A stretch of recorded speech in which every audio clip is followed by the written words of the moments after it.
Oh,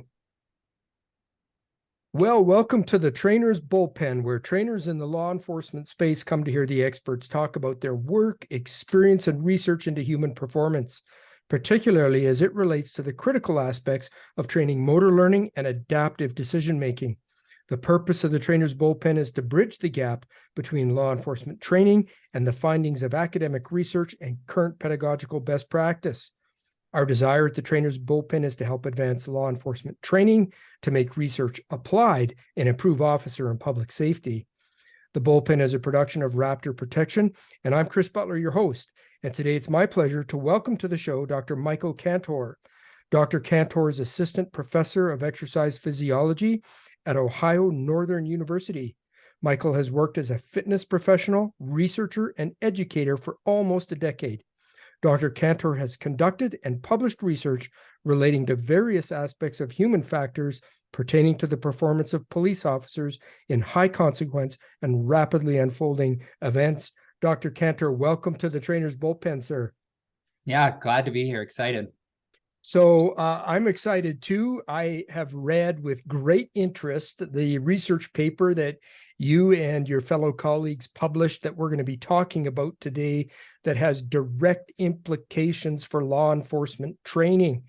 And the name of that paper, and just a reminder for all our listeners that if you go to the Trainer's Bullpen website at trainersbullpen.com, you'll be able to access and download a copy of Dr. Kantor's paper, and strongly encourage you to do that.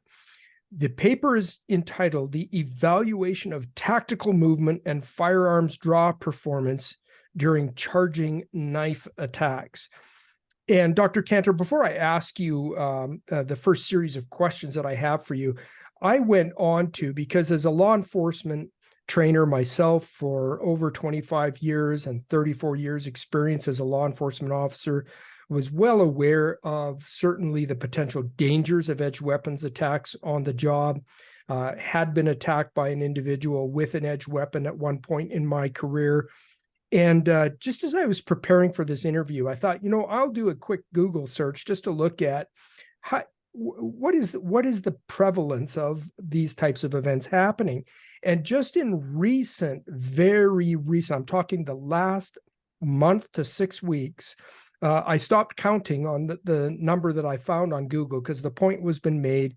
We had a New York, Long Island incident where 2 officers were stabbed, one in the clavicle, the neck, in the groin, and the second officer in the chest when the edged weapon penetrated his body armor. In Charlotte, North Carolina, a police officer was stabbed in the neck while attempting to take a domestic violence suspect into custody. In Las Vegas, a Las Vegas Metro Police Department officer was stabbed after making contact with a suspect that he was attempting to take into custody. And the events just kept on coming. They were from Australia, New Zealand, the United Kingdom, Canada, Europe, where officers are being stabbed. So this is certainly a critically relevant issue, and we're grateful for the research that you have done. But I want to start by asking you this question. It's a question I ask all the researchers because I'm fascinated as to the motive. Like, what was it, Dr. Kantor, that caused you and your fellow researchers to say, hey, you know what, let's examine this issue? Why this particular issue of edged weapon attacks and firearms draw performance? Yeah, so it originally started when we were putting together a brief commentary on the reasons why a police officer should approach the passenger side during a traffic stop.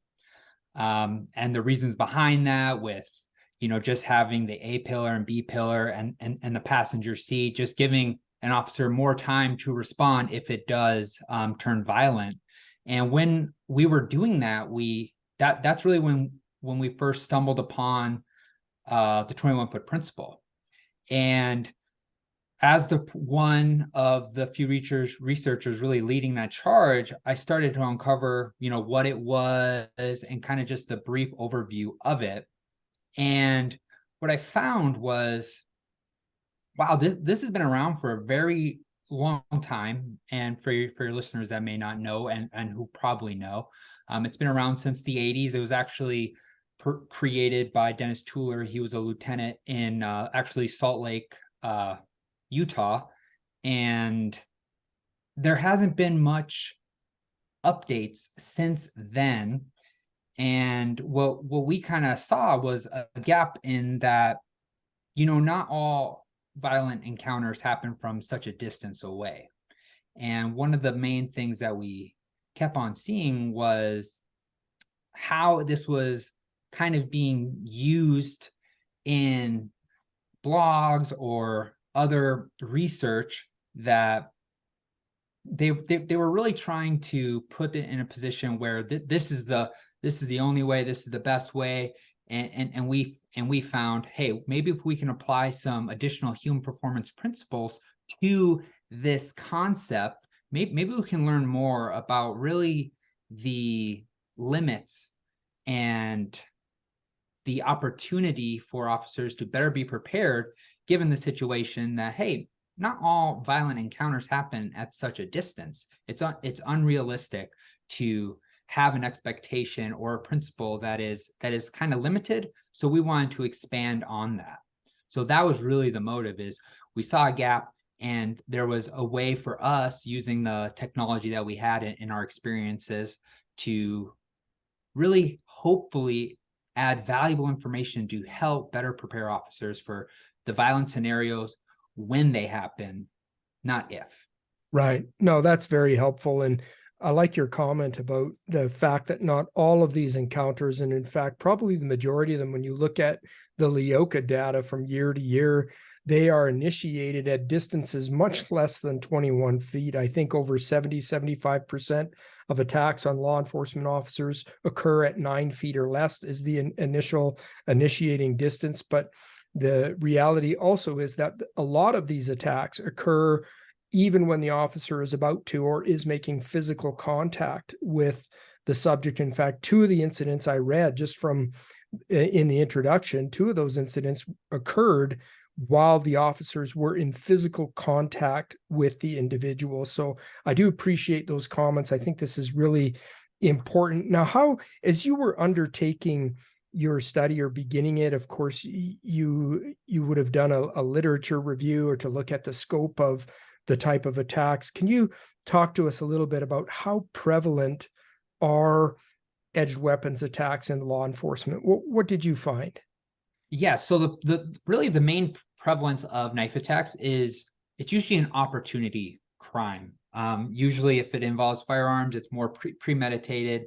Whereas those who have access to knives, I mean, they could be kitchen knives, they could be anywhere within a house. Primarily, it's in the kitchen, but people can conceal them in drawers and whatnot. And what we were finding is it's usually more prevalent in countries or continents, for this case, that have more restrictions on firearms. So places, as you stated earlier, Europe, Australia, those continents and those countries within it show a higher prevalence of knife crime, just because those are the weapons that are of easy access. There's even a lot of papers coming out specifically in the UK and in those surrounding countries about trying to modify how kitchen knives are sold, actually removing the front end of the knife so they don't have a tip. So really Europe and Australia, they've been trying to deal with this problem for a long time. First, getting rid of the firearms, and now it's really trying to handle this knife issue that they're dealing with. Now in the United States, it's a little different. Typically, a firearm is going to be used in most violent encounters, statistically speaking. However, the prevalence and the ease of use for knives is very, very simple, and it's really growing in use, because a lot of people are thinking, oh, there's an increased potential in regulation to even get a firearm, or getting a firearm may be too challenging. So a lot of those people turn to just a knife as a form of defense or offense, I would argue, in a lot of cases. And like you mentioned, these attacks typically are happening at closer closer distances, and it's usually when the officer is actually trying to take this individual into custody. Rarely is it,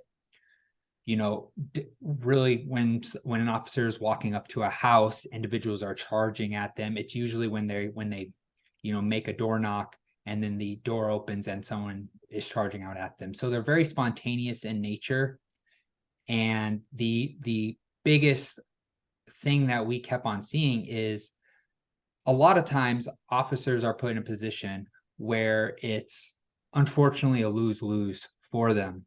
Either they get too close and they don't have enough time to really respond, or the way that they respond may not be deemed appropriate for a lot of individuals. So it puts them in a bind, and it makes them think twice about what they're doing. And that's a lot of the reason why a lot of these assaults are occurring the way they do, is because officers are really put in that bind where they can't really respond the way they potentially would instinctually respond. So that is, again, kind of that our frame of why we did this, is to really try to get as much understanding about how movement, but also just how these charging knife attacks don't really get a lot of attention.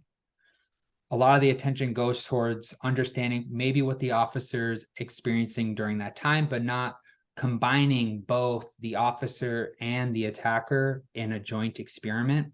And that's really how we found harmony with what we wanted to do with what was lost and lacking in the literature. Right. Okay. And you mentioned in your report that you quote 2019 FBI data, and I think that's probably from Leoka, where you said 1,037 knife assaults occurred in 2019 against officers. So that's fairly substantial. It's not a insignificant number of attacks. And I wonder, like, I'm just talking from my experience here. So you tell me if in your perception as a researcher, if this is baseless, just my experience on the street is encountering people with edged weapons.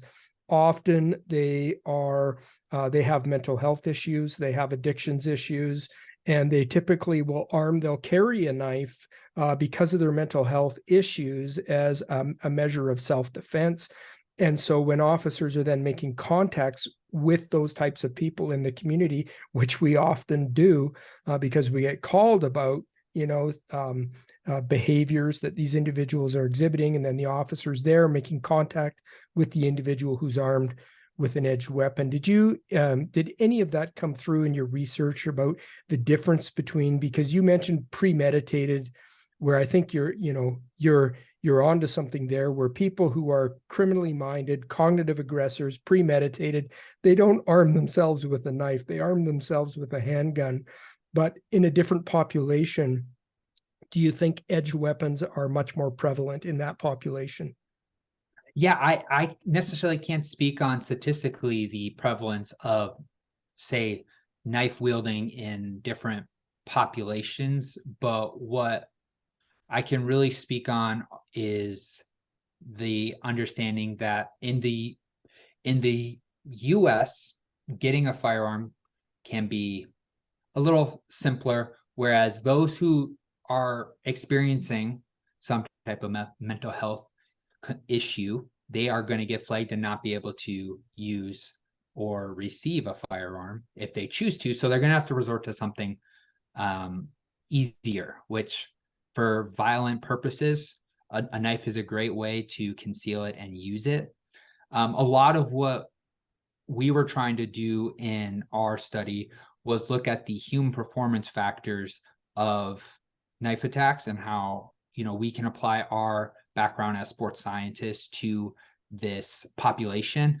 I wouldn't feel confident in my understanding of the mental health and how that impacts weapon selection, but I definitely think there is a general understanding that those who may be experiencing those episodes or that disorder, they may be more likely to act in those ways where they feel that they need to do whatever they need to do to protect themselves, and are more likely to act spontaneously just out of desperation, compared to those that are more premeditated, are acting more logically to do some type of harm.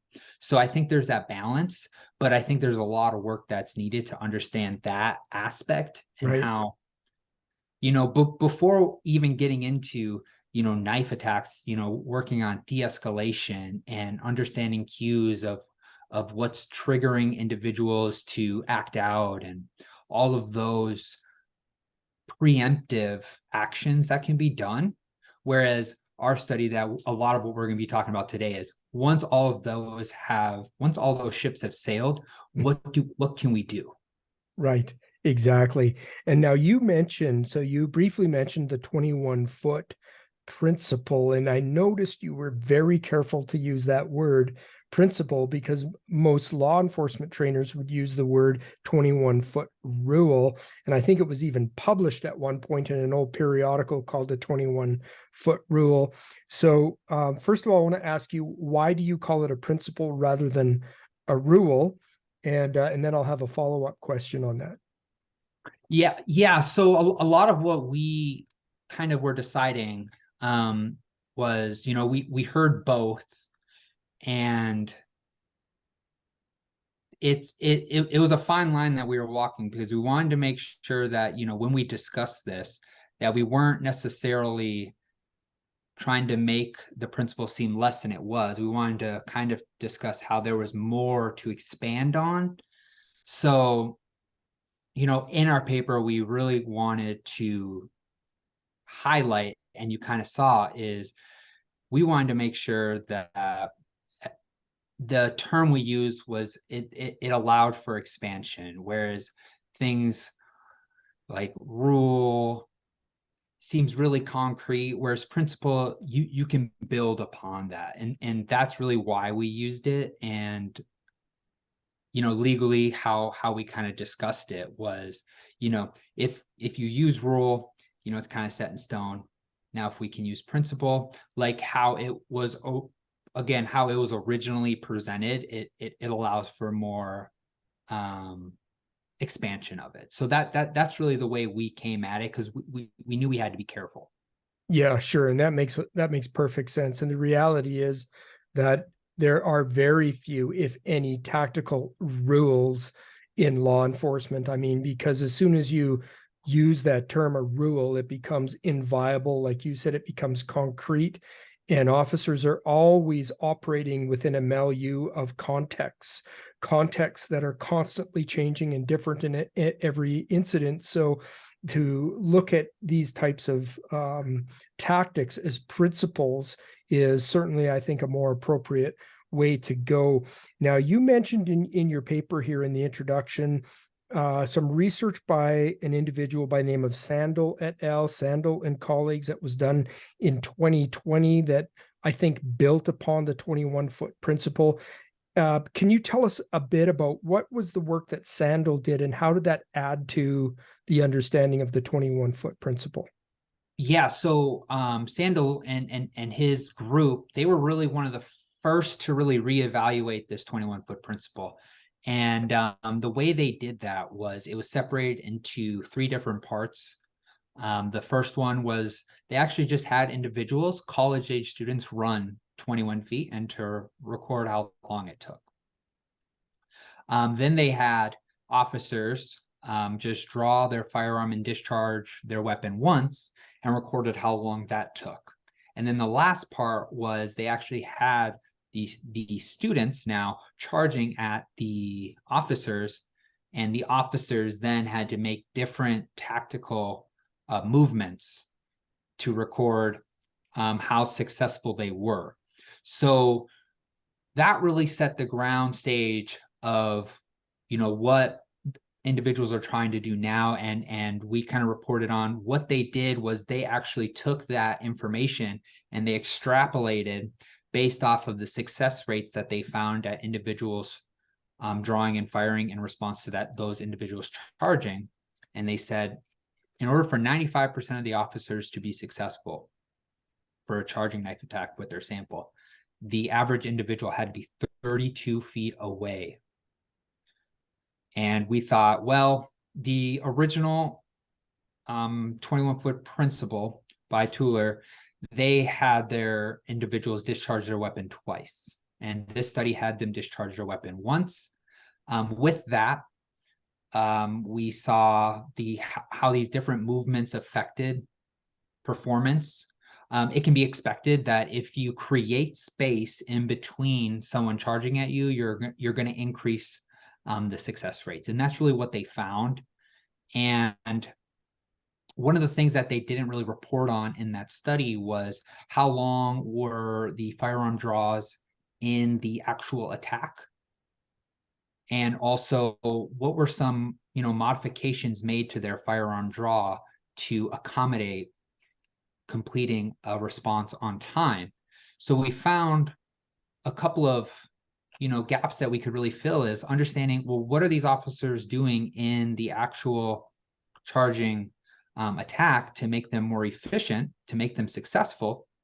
But also going back to our point earlier, knife attacks aren't occurring just at 21 feet, let alone at 32 feet is what they extrapolated out, because the officer's average draw time was about 1.8 seconds.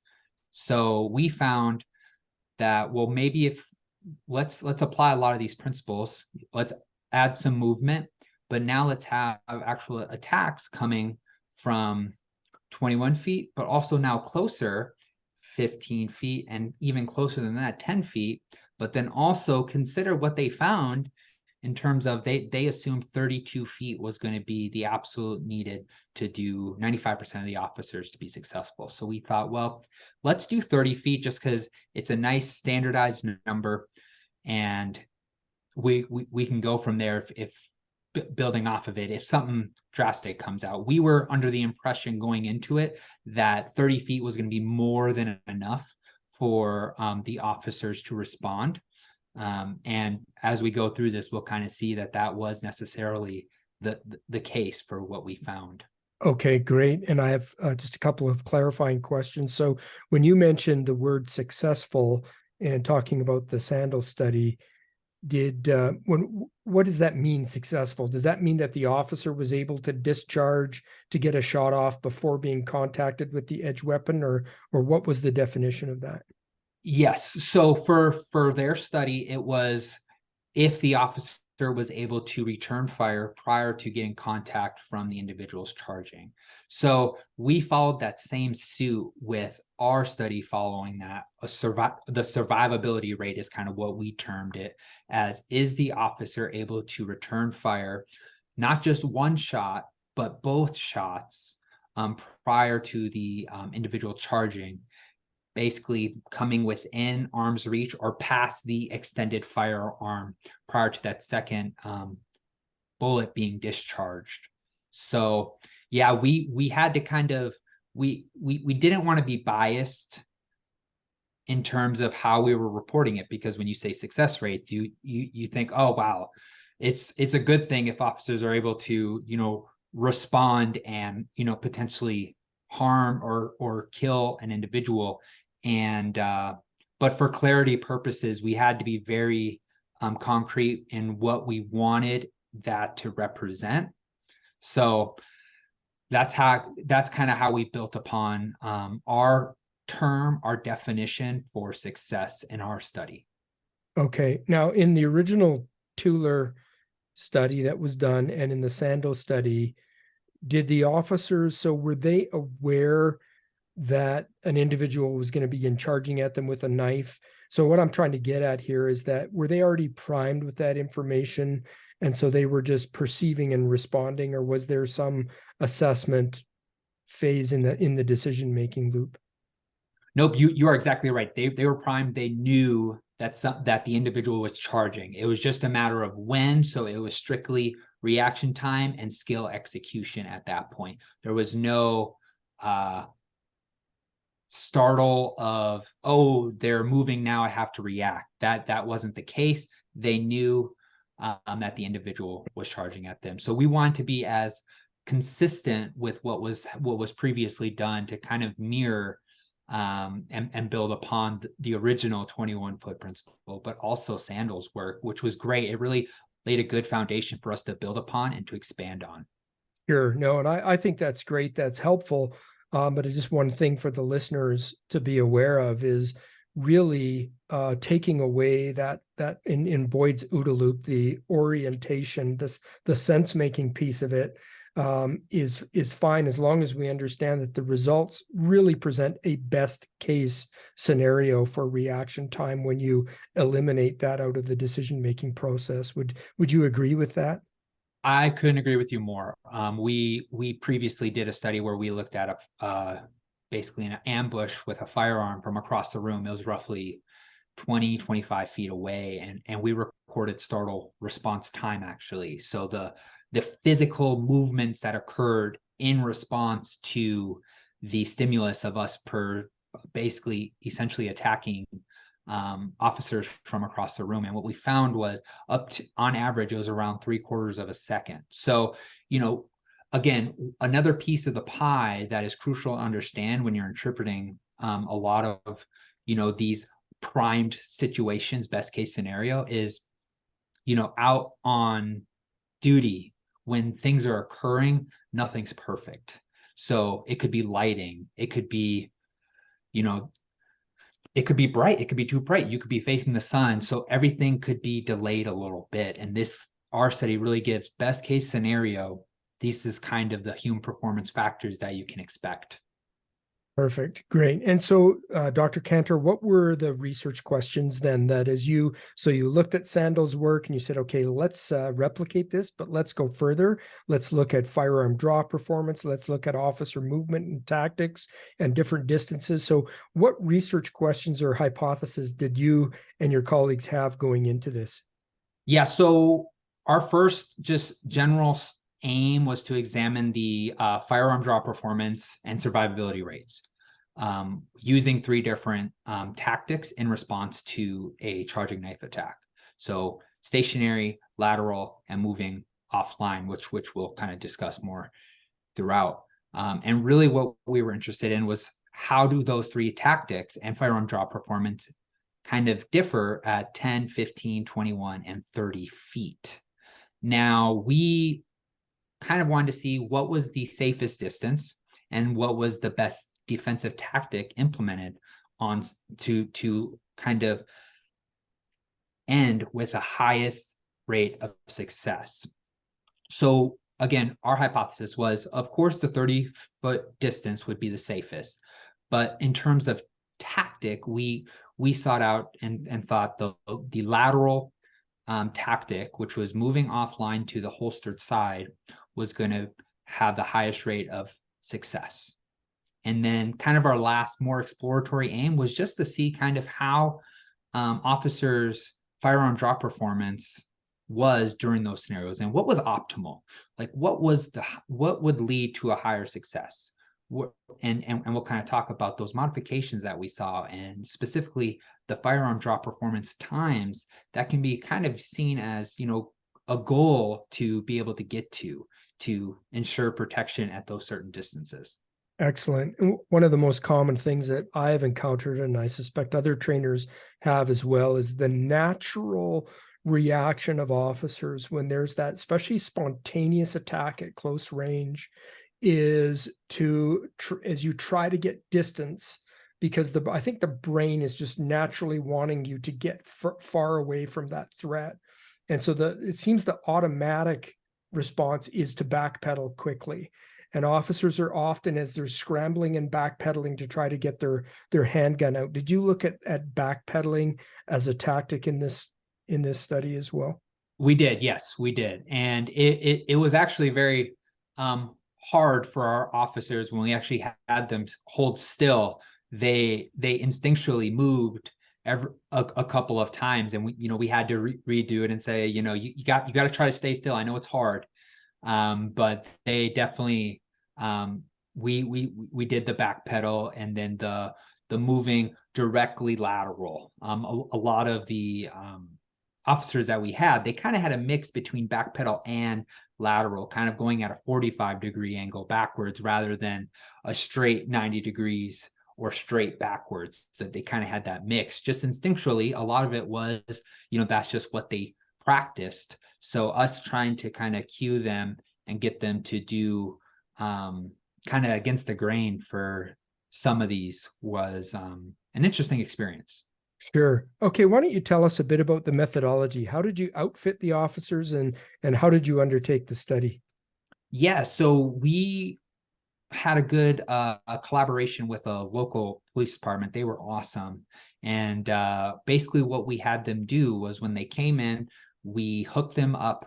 Obviously, I guess I have to say this. We did all of their violent, more weapons were removed, and they were just given a official training pistol with ammunition rounds. But then we hooked them up with wearable motion sensors, and that allowed us to see joint kinematics up to 128 hertz per second. So that means we were getting 128 measurements, and the elbow, shoulder, all the joints of the body every second throughout the entire scenario. In addition to that, we had them recorded using a high-speed camera. And then the individual who was charging at them was just equipped with a rubber training knife. And essentially what we did was, starting at the closest distance, which was 10 feet, the tactic was randomized. So the charger was unaware with what the scenario was going to be, whether the officer was going to stand still, move lateral, or move back. And then they executed each of those motions. And then we moved further, 15 feet, 21 feet, and 30 feet. And then I guess I kind of fast forward a little bit. At the beginning of the entire trial, before they did any charging knife attacks, we just collected a baseline draw. We just wanted to see, under no duress, when we just asked them, hey, I want you to execute a practice draw as quickly as you can and discharge twice.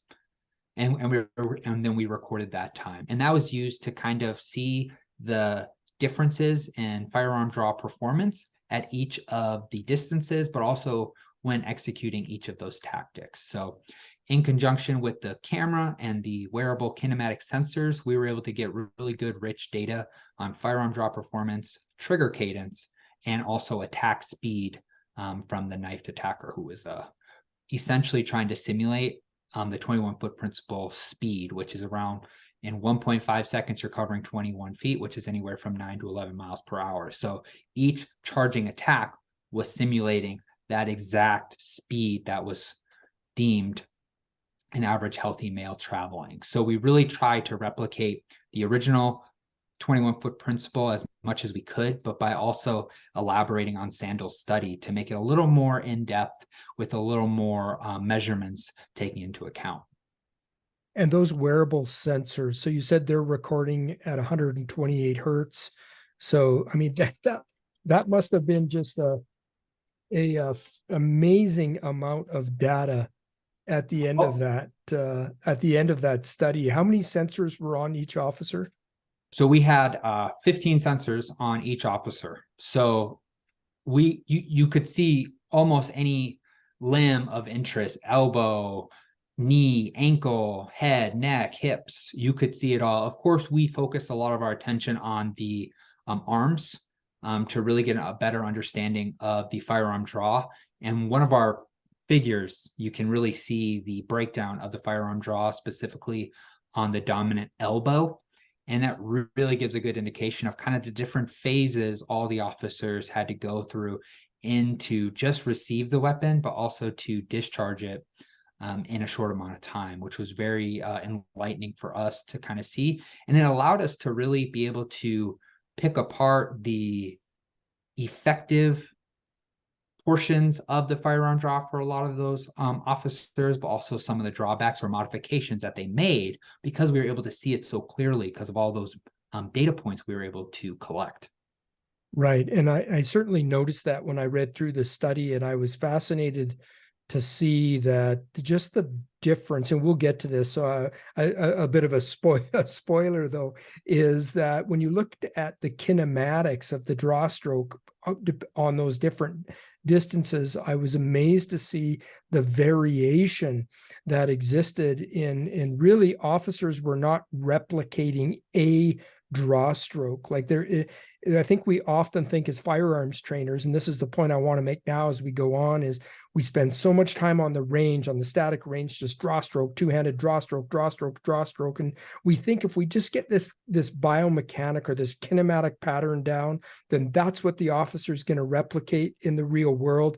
And it just doesn't work that way. And your study, to me, just really blew that out of the, blew that myth out of the water. Yeah, and we didn't expect that going in. We had some thoughts that, with standardized draw speeds and how long it would take for an individual to charge at 10 or 15 feet, we kind of had a thought like, these officers, in order to be successful, are going to have to make some modifications. Where that was going to be, we had some hunches, but really what we saw, and a lot of those pictures that we shared really demonstrate just those small but really critical modifications that a lot of the officers made. And again, those were mostly at 21 feet and closer, specifically at 15 and 10 feet. Almost all of the officers at 30 feet, it was your standard firearm draw that you would see on the range. But, when things hit the fan and it's at those closer distances, instinct and desperation really come in. And those changes that we saw were very clear. And it was very interesting to kind of see that. Absolutely. And it's one of the things that I often say is there's a world of difference between training at the speed of qualification on a static range and training at the speed of survival for a situation like this at close distance where someone is attempting to seriously injure or kill an officer. And your study really highlighted that fact as well. So why don't you tell us then, give us an overview of the results. You went into it with your hypothesis. And so what did you find? Yeah, so just general findings from kind of a 10,000 foot view, our baseline firearm draw to discharge 2 bullets was around 1.41 seconds. That was the average time, which, just comparing that one value with Tueller's 21-foot principle, it kind of makes sense. The average was 1.5 seconds. That was kind of the number that is used to kind of guide the 21-foot principle with how much time an individual has. Now, what we found in terms of results from all the other distances, in terms of just survivability rates, our 10-foot distance, we ranged from 0% success rate to about 15% success rate. So very, very low. The stationary tactic was not successful at all at 10 feet, regardless of it just was not enough time, even though the officer knew it was coming. And I think that's really important here, is they knew the individual was charging at them. The knife was visible. All they had to do was react and return fire, and nobody could do it. And then I want to insert there before you go on, because I don't want this critical point to get lost, is this idea where officers can stand flat-footed because they think they have enough time just to remain stationary and draw their gun at a charging threat at 10 feet. You found that there was 0 success rate in that tactic. Yeah. And anecdotally, just us observing, it wasn't even close. And we only had 4 or 5 officers that were successful in each of the back pedal and lateral, and those were very, very close in those scenarios. So, and again, we always have to go back to, this is under perfect conditions. This is under, they know somebody has a knife already wielding and they know they're going to be charging. It's just up to them to react. So it's the likelihood of success is so low. However, as we moved further at 15 feet, our average success rate was around 58%. And with this one, stationary was quite a bit lower. Only 40% of the officers were successful. So again, it's really demonstrating that even at 15 feet, which, compared to 10 feet, it's roughly a stride and a half further, is still such a low success rate. And luckily, as the individuals started moving at this 15-foot distance, the success rates really increased up to 65 to 70%, which is not ideal. I would say 100% is the ideal scenario. However, what we kind of found is, that's really that sweet spot where you're going to see those officers who are highly skilled and proficient in movement and their response. Those are the ones that are going to be a lot more successful at that distance, whereas those who aren't as rehearsed in their response, they're typically going to be a hit or miss at this distance. Whereas Okay. as we moved further at 21 feet, that's really where all of our subjects were very, very successful. And the reason being is at baseline, they were able to draw at 1.4 seconds, and the attacker charging was around 1.5 seconds at 21 feet. So majority of the officers, 90 to 100%, were successful at that distance. So that was really that distance where majority of the officers are going to be successful. And again, it kind of supports the idea presented by Tueller that, this 21 feet, this is really that sweet spot where majority of officers are going to be able to respond. However, those officers who didn't actually, who weren't successful, it wasn't because they necessarily weren't fast enough. It was, and again, we didn't necessarily report on this, but it was a good observation that we saw, is they just made an error. Maybe their hand slipped. Maybe they weren't able to withdraw it on the first pull. They had to go back for a second one. Those were, it was those small details that put them behind the curve, and that's what caused them not to be successful.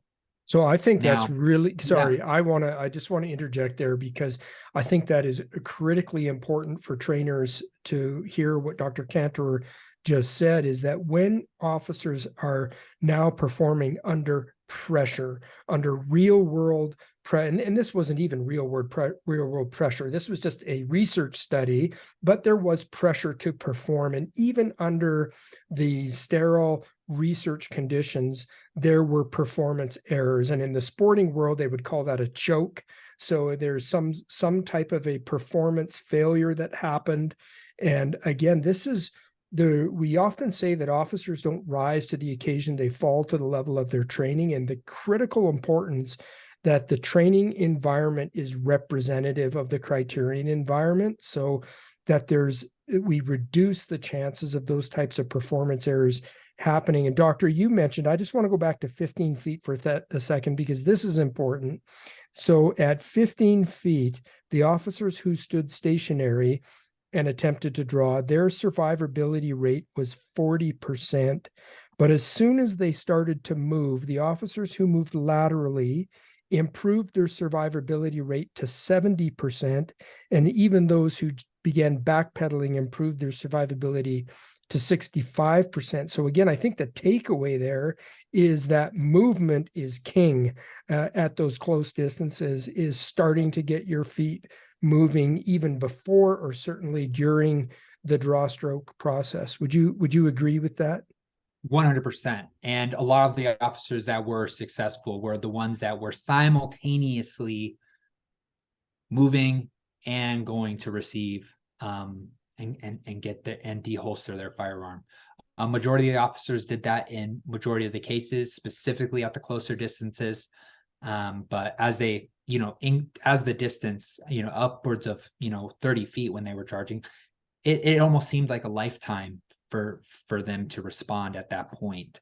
So the biggest, like you said, Chris, the biggest difference in movement and success was seen at 15 feet, going from stationary to either backpedal or lateral. That was the biggest change, and kind of the effect of movement was right at that 15 feet.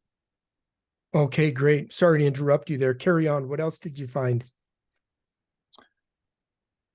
We also recorded trigger performance, trigger cadence. So between the first and second discharge bullet, we wanted to see how long it took them under the different conditions compared to their baseline of their trigger performance, and if the pressure and if the movement actually impacted it. And what we found was there was really no significant or meaningful difference. One of the constants that we can be sure about based off what we found was trigger cadence isn't going to change that much, and especially not enough to really drastically change the outcome or the duration of the firearm draw performance. And what we found supports previous literature of around 0.25 to 0.28 seconds for trigger cadence in between discharging one to the second bullet. So that was really informative for us because we weren't really sure how that was going to play a role in the officer's performance and how much effect that was going to have on overall the firearm draw. And it's important to note is that our firearm draw time that we reported includes the trigger cadence. So if a firearm draw was 1.4 seconds, that includes the 0.25 to 0.28 seconds of trigger time. So that's important to note that these officers, in just looking at the numbers, they are moving extremely fast. But on the flip side, individuals who are attacking at those distances are moving extremely fast. So even though to the plain eye, looking in on just the firearm draw time of 1 second or 1.4 seconds, you would almost assume that, officers are at a really good advantage if they can be that fast to respond. But for us, when the individual was charging at them, I mean, they were covering it in 0.8 seconds or 1 second. And when you take that into account with their firearm draw and trigger cadence, it really puts a good picture in of really how far behind they are in the stages of their firearm draw. One stage is getting the gun out and getting sighted in, and the other stage is actually executing the discharge of the weapon. So that was our big kind of understanding of it. It's not trigger cadence. It's really draw and almost firearm mechanics at that point. And if they're fast enough and if they can adjust to the scenario, and that adjustment is our big takeaway from this. And we have a really good figure kind of at the end of our results that really just compares the different distances between 10 feet, 15 feet, and then 20 and 30 feet. And clearly you can see the average draw time is almost the same for 10 and 15 feet because the officers, they couldn't move any faster. They were kind of tapped out on how quick they were able to respond. Whereas as the individuals attack got further away at 21 feet and 30 feet, the individuals had more time to execute an effective firearm draw. And that's what's really displayed here is even regardless of the tactic being used, there was no difference in firearm draw, say at 21 feet. Regardless of the tactic you used,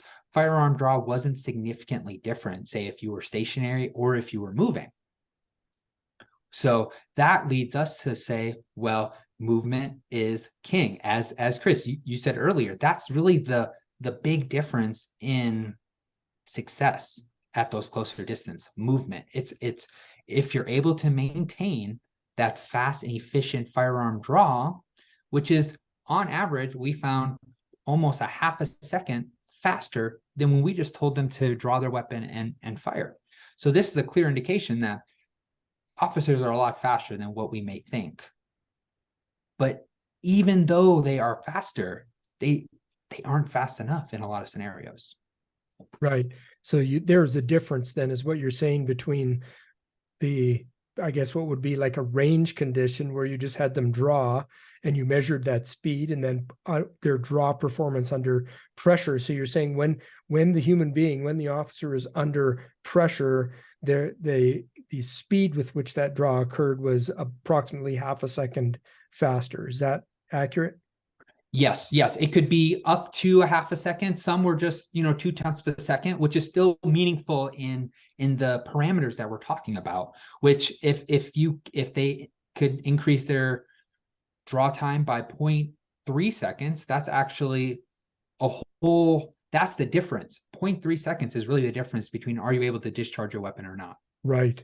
Absolutely. It's faster than a blink, than you blinking our eyes right now.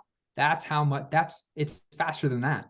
So we were really able to really understand what is the big factor here. And it was movement, and it was every 10th of a second counts. And the big difference at those closer distances, which kind of wraps this all up, is the modifications in their firearm draw. A lot of the officers at the closer distances, they instinctually just decided, I'm not going to use my opposite arm to stabilize and use that in the firearm draw. They would either shoot from the close contact position, which is essentially their firearm is right on their chest, or they were shooting from the hip, because that is what the scenario required.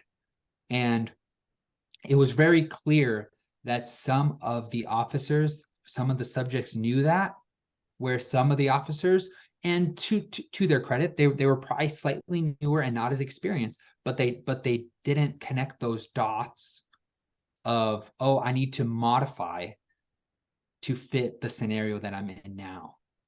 That connection wasn't made for all the officers. And that's why the images that we're showing is from those modifications that were made. Right. And for our listeners, again, those images and the tables are printed in the research paper. So you should take a look at those. And Dr. Kantor, when you saw, so those draws that occurred that were adaptive draws, so one-handed draws, like you said, at those closer distances where officers were either shooting in a tuck or from the hip position, were those shots one-handed? Like, were they shooting it at the speed of survival, one-handed, as quick as they got their gun out of their holster, or what did you see? Correct. Exactly what you were saying. They were shooting as quickly and as accurately as they could. And that is one of the takeaways that I wish we would have done and measured somehow, was accuracy. But given our parameters, we couldn't figure out really the best way to do that. So that is one aspect that could potentially impact how those modifications really impacted success. Because if you're returning fire and using these drastic modifications and not being able to sight in and see what's going on the other side of your barrel, there's a good chance that the accuracy and really the value of each discharge decreases, because there's the impact of a center mass contact and a arm or grazing the arm contact. It's going to drastically change how effective you are at containing that individual charging at you. And that is a whole another story for another day, with kind of the best way to measure that in these scenarios, to see what was successful and what was actually useful for the officer. Maybe they were successful at the close distance because they modified, but that we aren't necessarily sure how useful those shots were. Right. But I think, for me, Michael, when I read your study, is what I highlighted and really stood out to me is that if this is what you're seeing in the research, and that is at close distances, 15 feet or less, there's such time compression and urgency to respond that the officer's brains is driving a motor action that is a one-handed draw, one-handed shot, and moving while shooting one-handed, that surely should tell us that our training needs to reflect those conditions. And I think largely there's a massive vacuum currently in most law enforcement agency firearms training, because we do very little one-handed drawing and one-handed shooting, especially on moving targets, moving threats. And so your comment about accuracy is very important. I mean, when we look at the average accuracy, we know it's around 35% or so in officer involved shootings. And so I think maybe if we take research like this and go, if this is what our officers are doing under these high stress, realistic conditions, our training should replicate that environment. Yeah, 100%. And even with that, with the mechanics training under stress. Me coming from a sports science background, a lot of it is how can we get these individuals to actually move faster? And the way they do that, and the way we can do that is by training fast movement tactics. An individual who maybe just be learning a lateral movement, if we can train that, build them up to be more efficient in that, that's going to give them more time to execute an effective firearm response if it's required. But mechanics and understanding the mechanics just at a bare bone level is one piece of the pie. Now that you understand what you need to do under this stressful situation, how can we get you to move as quickly as possible? And that's through obviously proper commitment to the actual fitness side of it, but also the tactical drilling on a consistent basis under real world stress. Because if we can train our body fast under stress, we're going to perform under stress very well when it comes to the point where it is required of them. Right. Okay. So let's unpack that a little bit more, because I did want to get into this. I know we're coming up quickly on an hour, but this is important from a tactical fitness perspective. And so I appreciate your background in that. And when you look at the importance of lateral movement and the speed of that. Now, as I understand it, that type of movement is called a ground reaction force, a horizontal ground reaction force, to be able to move rapidly laterally one direction or another. And there's certainly specific types of training that can target the systems that are required to optimize that movement. So can you tell us a little bit about that? Because I think it's very important. Yeah. So in a real nutshell, muscular power is going to be the biggest factor in being able to move fast. Now, the way we do that is by moving lighter weight as quickly as possible. And whether that is body weight through agility movements, such as movement through cones, or it can be as technical as power cleaning, overhead press, med ball throws, whatever it may be. But muscular power is so vitally important for officers, because power allows you to be quick and strong, and being fast is the best case scenario for officers to contain a situation before it gets out of hand. And I say that because strength is good. It is good. I'm not going to be angry at an individual who is very, very strong. But if you cannot be quick with that strength, you increase the likelihood that an altercation gets drawn out and individuals can get injured. Whereas if an individual is powerful, muscular power, they are able to move quick, avoid conflict, but also when conflict arises, they're able to contain it quickly. So that is the huge takeaway with just general fitness for officers, is muscular power. That is going to be the big important factor when you're trying to see what can us who are trying to educate and train these officers moving forward, what is the big fitness category that we should be thinking about? And that's going to be muscular power. They just got to be able to move fast and be able to lift a lot of weight in a short amount of time, because that's going to be able to subdue the individual really quick, but also be able to move their body really quick without the increased chance of falling over, which is going to lead them at a tactical disadvantage like no other, but also be able to be efficient in that and effective in response to that. Because just moving fast isn't good if you can't actually execute a very fast firearm draw.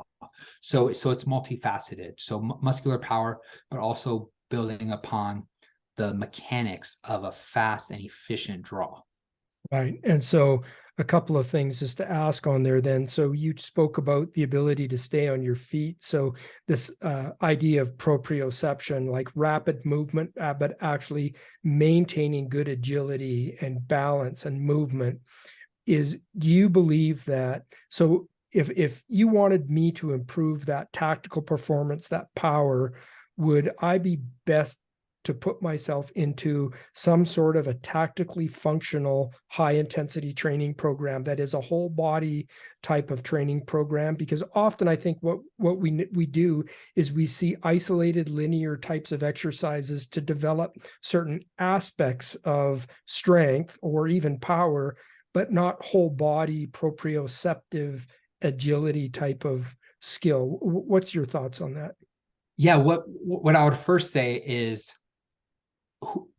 you have to establish some type of baseline, and the baseline is, can you do what everyone else really just needs to do? So there's general guidelines of, hey, are you just doing general strength training a couple times a week, and are you aerobically fit? Are you engaging in some type of aerobic activity? That's just the bare bone, because yes, you may have to pass a fitness test early on in your career, but individuals down the road, the ability to maintain just a baseline level of fitness for a lot of times is lacking in law enforcement. So just getting them back to baseline is going to be the first step. And that's really the hardest step.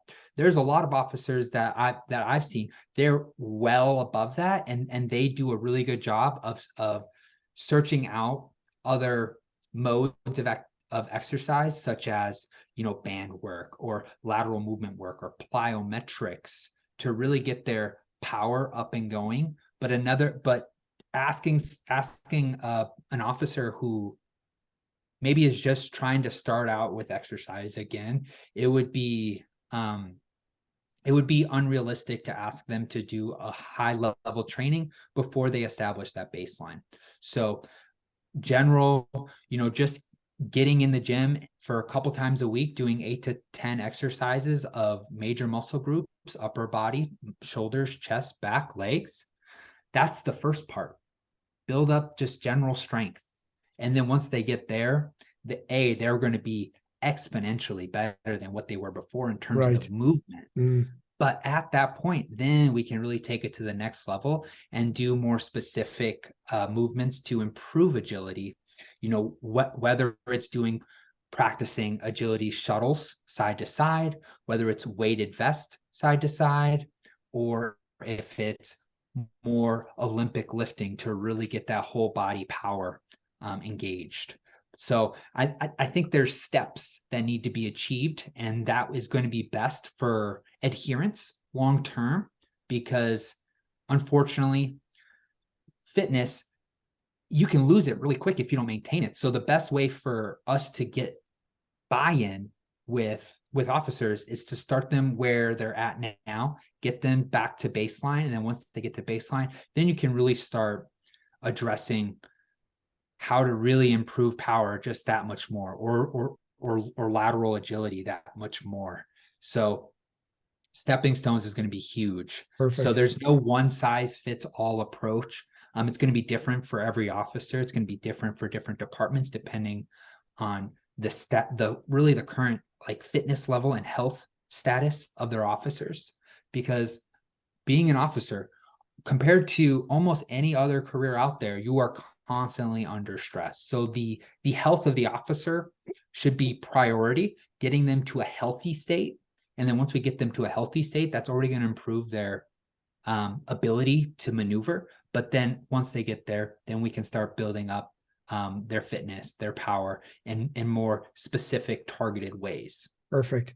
Good. Excellent. So I have in my mind 3 significant implications from your research paper, and there may be more, but I think if trainers can grasp onto these 3, think about them and apply them. And the first one is that standing stationary with a rapidly aggressing threat is simply deadly. We've got to get officers moving off the spot, either laterally or backpedaling. But as soon as we can get them moving, we significantly improve their survivability rates. That's number 1. Number 2 is that officers will often engage in real world situations in draw strokes one-handed, return fire one-handed, because they're shooting at the speed of survival, not the speed of a gunfight. So our training should ensure officers are having the opportunity to train under those types of realistic conditions. And the third implication is that officer fitness for rapid lateral movement is key. The minimum baseline fitness is helpful, but what always strikes me, Dr. Kantor, is that athletes will spend more money and more time in personal training to go out and win a medal than a law enforcement officer will invest in their own training and their own fitness in order to ensure they come home to their family at the end of the shift. And so fitness is absolutely king. Did I miss any, doctor? Do you want to add anything onto that? Is there any questions you wished I would have asked you that I didn't ask you that you want to provide comment on? I think all three of those are very, very, I mean, you hit the nail on the head.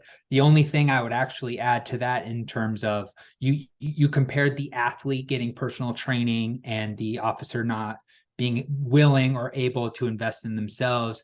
I would say that just like any organization and their employees, it comes from the top down, and there has to be investment from the top to these officers.